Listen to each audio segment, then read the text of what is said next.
یا مہدی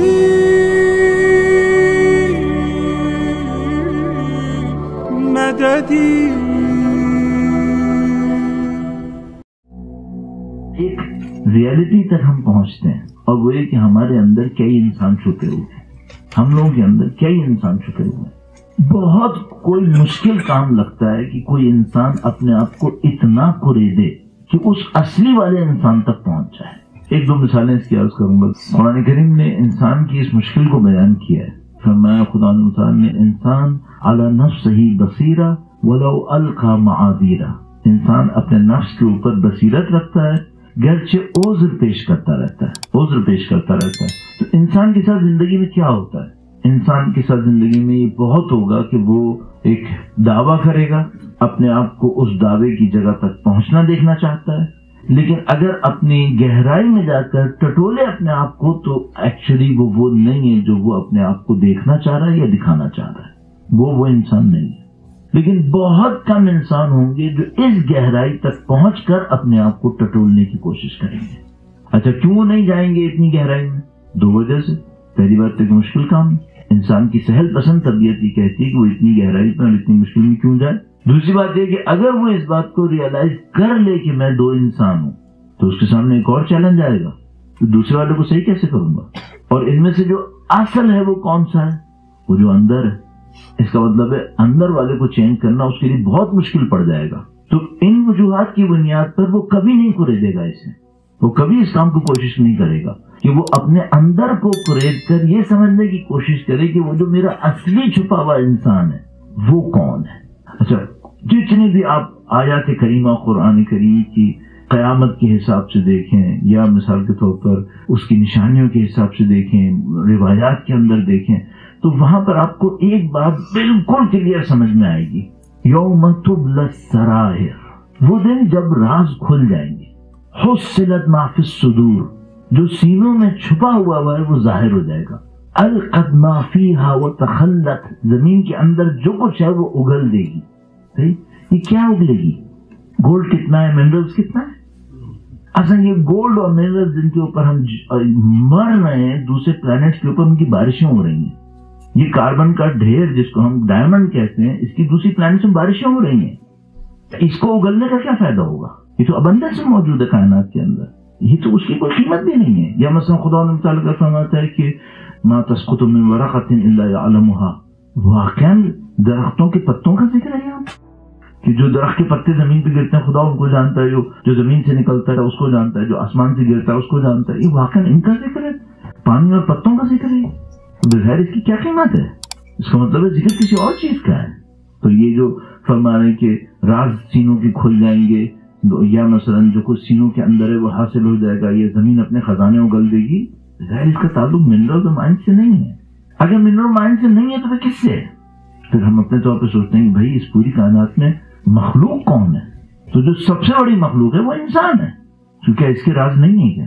تو ہم سب کو ایک بات سمجھ میں آتی ہے کہ جو قیامت ہے یہ بہرحال اس چھپے ہوئے انسان کی زندگی ہے، نہ اس انسان کی جو ظاہر میں ہے. ہم سب اس بات کو جانتے ہیں. امام کا قول، مشہور قول فرمایا کہ وہ لوگ سو رہے ہیں جب مریں گے تو جاگ جائیں گے. تو یہ جو مرتے ہوئے جاگیں گے تو یہ کیا دیکھیں گے؟ ظاہر ہے کہ زمین کے مائنر میں نظر نہیں دیکھیں گے. یہ جو مریں گے اور جاگیں گے تو یہ اپنے سراپا کو دیکھیں گے جو اندر بیٹھا ہوا ہے. تو کیا تیاری، قیامت کی تیاری ظواہر کو سنبھال کیوں ہونی ہے؟ کیا موت کی تیاری ظواہر کو سنبھال کیوں ہونی ہے؟ کون کہے گا اسے؟ میں اس کو سنبھال کے کیا موت کی تیاری کر سکتا ہوں کہ میں آپ کے سامنے کیسے ڈیلیور کروں گا؟ ظاہر اس سے نہیں ہو سکتی. کیا میں موت کی تیاری اس علم کو بڑھا کے کر سکتا ہوں صرف جو میرے دماغ کے اندر ہے، جس کا میرے اندر سے کوئی تعلق نہیں ہے؟ ظاہر کہ نہیں ہو سکتی، کیونکہ موت کی تیاری کے لیے مجھے اندر کام کرنا پڑے گا. تو اب سوال یہ ہے کہ اگر ہم اپنے اندر جا کر اس بات کو نہیں کھولیں گے کہ ہم ہیں کون، تو موت کی تیاری کون سی ہوگی؟ پھر اس کا مطلب ہے اس سے موت کی تیاری نہیں ہو پائے گی. اچھا تو پھر یہ جو روزہ نماز ہے اور عبادات ہیں یہ سب کیا ہیں؟ یہ وہ ظاہر ہے جو ہمیں سنبھالنا ہی سنبھالنا ہے، یہ ہمارے پر واجب ہے. لیکن ان سب کا کام بھی کیا ہے؟ تو ہم سب کو پتہ ہے ان سب کا کام بھی ہے کہ یہ ہمارے اندر کو سنبھالیں. تو مثال کے طور پر جو ایک جملہ استعمال کرتے ہیں، خدا نے قرآن کریم میں بابا فرمایا نماز اقامہ کرو، نماز اقامہ کرو. تو کہتے ہیں اقامہ صلاۃ کیا ہے؟ ہم لوگ نماز پڑھتے ہیں تو کہتے ہیں اقامہ صلاۃ یہ ہے کہ نماز کے پیچھے ایک کلچر ہے، وہ کلچر آپ کے اوپر آئی ہے یا نہیں آئی ہے؟ اگر وہ کلچر نہیں آئی تو اس کا مطلب یہ کہ آپ نماز پڑھ رہے ہیں لیکن آپ نماز کا اقامہ نہیں کر رہے ہیں۔ خود بخود ہم لوگ تھوڑی سی ان چند منٹس کی گفتگو سے ایک بات تک پہنچ جاتے ہیں کہ بھائی یہ ظواہر ہیں، ایک اندر بھی ہے، اور جو کچھ اصل دنیا اس دنیا کے بعد ہے وہ اندر والا انسان ہے۔ اس کو کتنے لوگوں نے کریدا ہے کہ وہ انسان کون انسان ہے؟ اب چند مثالوں سے ایک دو جملوں سے یا پوائنٹ سے اس کو ہم سوچ سکتے ہیں کہ وہ اندر والا انسان بعض اوقات کیا کر رہا ہوتا ہے، اس کو ہم کہاں سے پکڑیں کہ وہ اندر ہے کیا۔ امام نے ایک قول ارشاد فرمایا، انسان جو کچھ بھی اپنے ضمیر کے اندر رکھتا ہے وہ دو جگہ پہ ظاہر ہوگا۔ دو کو میں پوائنٹ کر رہا ہوں، امام نے دو کا لفظ استعمال نہیں کیا لیکن دو پوائنٹ فرمائے تھے۔ تو انہوں نے فرمایا صفحات وجہ ہی، کہ وہ اپنے چہرے کے صفحوں پر یعنی چہرے کی تہوں میں کہیں نہ کہیں اپنے آپ کو دکھائے گا۔ فلکات لسان ہی، زبان کے فلکات کو کیا کہنا چاہیے؟ زبان غیر ارادی طور پہ لڑکھڑا جاتی ہے، اس زبان کے لڑکھڑانے میں وہ کبھی اپنے اندر کو دکھائے گا۔ تو امام نے فرمایا کہ کوئی کتنا ہی اپنے آپ کو چھپائے، دو جگہ پہ اپنے آپ کو دکھائے گا، صفحات وجہ ہی اور فلکات لسان ہی۔ اب یہاں پر اس حدیث کو اگر ایک اور حدیث سے ملائیں جو بہت ہی خوبصورت میننگ دیتی ہے ہمیں، تو پھر ہمیں سمجھ میں آتا ہے کہ اس انسان کو جو اندر بیٹھا ہوا ہے پکڑنا کس طرح سے ممکن ہو پائے گا۔ ہم کم از کم 3 انسانوں کو اپنے اندر بنا پائیں گے بہت آسانی سے، یہ مشکل کام نہیں ہوگا۔ 3 انسانوں کو ہم اپنے اندر بہت آسانی سے دیکھ سکیں گے۔ ایک وہ انسان ہے جو ہمارے اعضاء و جوارح میں ظاہر ہو رہا ہے، ایک وہ انسان ہے جس کو ہم اپنے اعضاء و جوارح کے پیچھے دوسروں کو دکھانا چاہ رہے ہیں، اور ایک تیسرا انسان ہے جو اصل میں ہم ہیں، شاید خود بھی نہ جانتے ہیں، شاید خود بھی نہ جانتے ہیں۔ یہ کہاں سے میں عرض کر رہا ہوں، روایت بڑی خوبصورت ایک روایت ہے۔ اب ممکن ہے کوئی کہے کہ اس کی خوبصورتی ابھی ہمیں سمجھ میں نہیں آ رہی، لیکن اگر تھوڑا سا اس میں تعامل فرمائے، امام نے فرمایا کہ ضمیر وہ ہے جو تم نے لوگوں سے چھپایا ہے، خفی وہ ہے جو تم سے بھی چھپا رہ گیا ہے۔ صحیح، ایک میرے اندر ہے جو میں نے لوگوں سے چھپایا ہے، ایک وہ میرے اندر ہے جو مجھ سے بھی چھپا رہ گیا ہے۔ صحیح، 3 بن گئے۔ ایک میری پریکٹسز کے اندر ظاہر ہو رہا ہے، ایک وہ ہے جو پریکٹسز کے پیچھے میں چاہتا ہوں کہ لوگ یوں دیکھیں جبکہ میں وہ نہیں ہوں، اور ایک وہ میرا تیسرا ہے جو خود میں بھی نہیں جانتا کہ کیا ہے۔ صحیح، اب میں ایک سوال اپنے آپ سے پوچھ رہا ہوں، مرنے کے بعد کون سا ظاہر ہوگا؟ جو میں نے پریکٹسز میں دکھایا ہے یہ تو چھپائی نہیں ہے، اس کو تو ظاہر ہونے کا کوئی کوشچن نہیں ہے۔ جو میں لوگوں کو دکھا رہا ہوں ایکچولی تو ہے ہی نہیں، وہ تو کون سا ظاہر ہوگا؟ وہ جو اندر ہے جو مجھ سے بھی چھپا ہوا ہے، ظاہر تو اس کو ہونا چاہیے، ورنہ وہ جو بیچ والا ہے وہ تو ہے ہی نہیں نا۔ مثال فرض کریں اگر میں 2 جملے ایسے بولوں جس میں آپ کو دکھانا چاہ رہا ہوں کہ میں بہت متقی ہوں اور میں اتنا متقی نہیں ہوں مثلا، تو یہ تو قیامت کے دن ظاہر نہیں ہوگا کیونکہ تو کچھ ہے ہی نہیں اصل، یہ تو فیک ہے، اس کی کوئی ریالٹی نہیں ہے سوائے میرے کہنے کے یا میری نیت کے۔ اب جو رہ گیا وہ کون ہے؟ وہ ہے جو میں اصل انسان ہوں اندر کا بیٹھا ہوا۔ تو میرا اپنے ایک خیال ہے جو مجھے ابھی تک سمجھ میں آتا ہے وہ یہ ہے کہ جتنی بھی محنت مجھے اور آپ کو کرنی ہوگی اس مرحلے کے بعد کہ الحمدللہ ہم تھوڑے بہت دیندار ہو گئے ہیں اور ظواہر کو سنبھالنا جانتے ہیں، وہ اس پر آئے گی کہ وہ جو اندر چھپا ہوا ہے وہ اصل میں کون سا انسان ہے، اب اس کی کیا پرائرٹیز ہیں، وہاں سے ویلیوز ساری سیٹ ہوں گی۔ اب اس کی ایک مثال عرض کرنا چاہوں گا، اللہ کے نبی نے آگے آنے والے زمانے کے انسانوں کو بیان کیا اس کے اندر، اور اس میں انہوں نے فرمایا کہ ایک زمانہ ایسا آئے گا کہ جب انسان کو اگر دولت لینی ہوئی تو وہ 2 چیزوں پہ مجبور ہوگا، یا وہ غصب کرے گا یا وہ بخل کرے گا۔ اگر غصب نہ کرے، بخل نہ کرے تو دولت اس کے پاس نہیں آئے گی۔ اسی طریقے سے فرمایا کہ اگر وہ عزت لینا چاہے گا تو اس کو 2 میں سے ایک کام کرنا پڑے گا، یا اس کو عزت کے لیے اپنی ہوا و ہوس کی پیروی کرنی ہوگی، اور عزت کے لیے اس کو دین سے باہر نکلنا ہوگا۔ اچھا، اب امام نے فرمایا کہ اب اگر کوئی انسان اس پہ صبر کر لے کہ وہ غصب کر کے اور بخل کر کے دولت لے سکتا تھا اور اس نے صبر کیا کہ میں دولت مند نہیں بننا چاہ رہا، میں غریب سے ہوں، اور وہ لوگوں کے سامنے دین کو چھوڑ کر اور خواہشات کی پیروی کر کے عزت لے سکتا تھا، اور وہ اس بات پہ خاموش ہو گیا، خوش ہو گیا کہ نہیں ٹھیک ہے میں لوگوں کی نظروں میں بے عزت صحیح ہوں، اور ایک تیسرا پیرامیٹر، تو اللہ کے نبی نے فرمایا کہ خدا اس کو 50 صدیق کا ثواب دے گا، 50 صدیق کا ثواب دے گا۔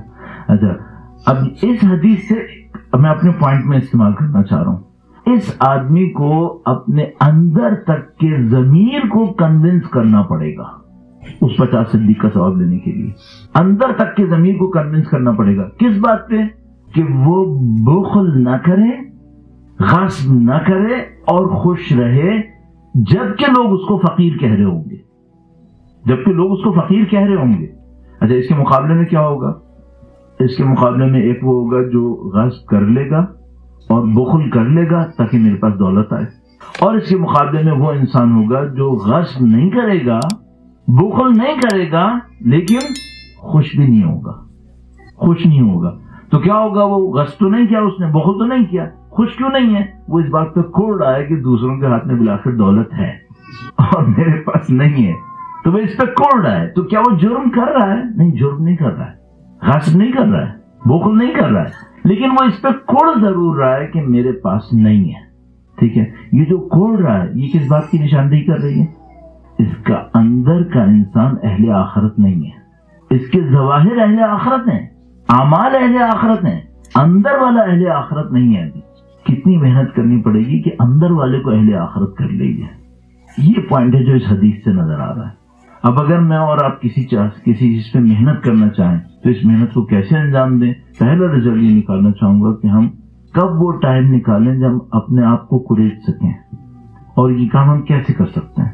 جو مجھے سمجھ میں آتا ہے، اگر ہم خود کلامی میں آ جائیں، اگر ہم خود کلامی میں آ جائیں اور اپنی نیت کو خود ہی کریج کر پکڑنا شروع کریں، تب شاید ہم اس اندر والے انسان کو سنبھالنے کے قابل ہو سکتے ہیں۔ کیا ہم خود اپنے چہرے کے تغیر کو پکڑ پائیں گے؟ کیا ہم اپنے دل کے اندر اٹھی ہوئی ایک اس بات پہ کہ دنیا کا کوئی نقصان ہوا ہے، اس پہ غور کریں گے کہ یہ کیوں نکلی تھی؟ مثلا اگر آپ نے میرے ساتھ کوئی ایسا کام کیا جو مجھے لگا کہ میری انسلٹ ہوئی ہے، اور میں یہ فیل کر رہا ہوں کہ مجھے غصہ آ رہا ہے اس بات پہ کہ آپ نے میری انسلٹ کی ہے، کیا اس میں یہ پوائنٹ نہیں ہے کہ میں اپنے آپ کو زیادہ اہمیت دے رہا ہوں؟ کہ ہم لوگ اتنا ڈیپ جائیں گے؟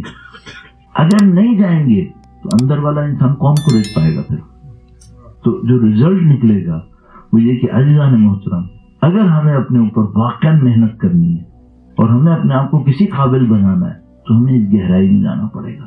اگر ہم اس گہرائی میں چلے گئے اور اپنے آپ کو سمجھنے کی کوشش کی اور اپنی خامیوں اور خوبیوں کو سمجھ گئے اور اس کو بہتر بنانے کی کوشش کرتے ہیں، تو شاید ہمارے پاس امکان ہے کہ ہم چونکہ اس راستے پر ہوں گے تو ہمیں نجات مل جائے گی۔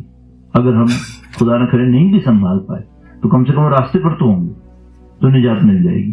اور یہ میں فائنلی اس کو اس لیے عرض کر رہا ہوں کہ یہ جتنی بھی دعائیں ہم کر رہے ہیں کہ اللہ ہمیں امام کی نصرت کی سعادت دے اور اس کی تیاری ہم سب کو نصیب کر دے، اللہ قبول فرمائے انشاءاللہ۔ یہ جو تیاری ہوگی کیا ہوگی؟ یعنی اپنے طور پہ میں سوچتا ہوں کہ میں بہت زیادہ طاقت جمع کروں یا بہت زیادہ پیسہ جمع کروں یا بڑا لشکر بنانے کی کوشش کروں، تو کیا یہ وہ تیاری ہوگی؟ تو ہم خود جانتے ہیں، اچھی طریقے سے جانتے ہیں کہ نہیں، یہ چیزیں بعد کی بات ہیں، پہلے کہیں اور محنت کرنی پڑے گی۔ اور جو سمجھ میں آتا ہے وہ یہ کہ اس پوائنٹ کو اینڈ پہ لے جانے کی کوشش کرتا ہوں، وہ یہ کہ اینڈ ٹائم پر جو انسان خاص فیصلے کرتا ہے، جو امام نے فرمایا تھا صفحات وجہ غلطات زبان میں ظاہر ہوتا ہے اس کا، وہ انسان ہے کریٹیکل ٹائم کے اوپر ایک جھٹکے میں انسان ایک فیصلہ کرتا ہے، صحیح کرتا ہے یا غلط کرتا ہے، معمولاً اندر کے انسان پہ ڈیپینڈ کرتا ہے۔ اگر وہ اندر کا انسان پیوریفائڈ ہوتا ہے، ایسے کسی موقع پہ صحیح فیصلے نکل آئیں گے، اور خدا نہ کرے نعوذ باللہ تعالیٰ اگر اس اندر والے انسان کے اوپر محنت نہیں ہوئی تو وہ کریٹیکل ٹائم کے اوپر صحیح فیصلے نہیں کروائے گا۔ تو مجھے سمجھ میں جو بات آتی ہے وہ یہ کہ عزیزان محترم، چونکہ ہم وقت کے امام کی تشریف آوری کے منتظر ہیں الحمدللہ، چونکہ یہ ہماری زندگی کا ایک ہدف ہے، ہماری زندگی کا مقصد ہے، اور اس زندگی کے ہدف اور مقصد کو حاصل کرنے کے لیے ہمیں اس اندرونی انسان کے اوپر غیر معمولی توجہ دینی پڑے گی۔ تو مجھے سمجھ میں آتا ہے کہ اس کے بغیر کوئی راستہ نہیں ہوگا ہمارے پاس کہ ہم اسے تھوڑا سا خریدیں اور اس کو دیکھنے کے بعد اپنے فیصلے کریں کہ بالآخر ہماری جو شخصیت بنتی ہے وہ بالآخر اہل آخرت بنتی ہے یا اہل دنیا بنتی ہے۔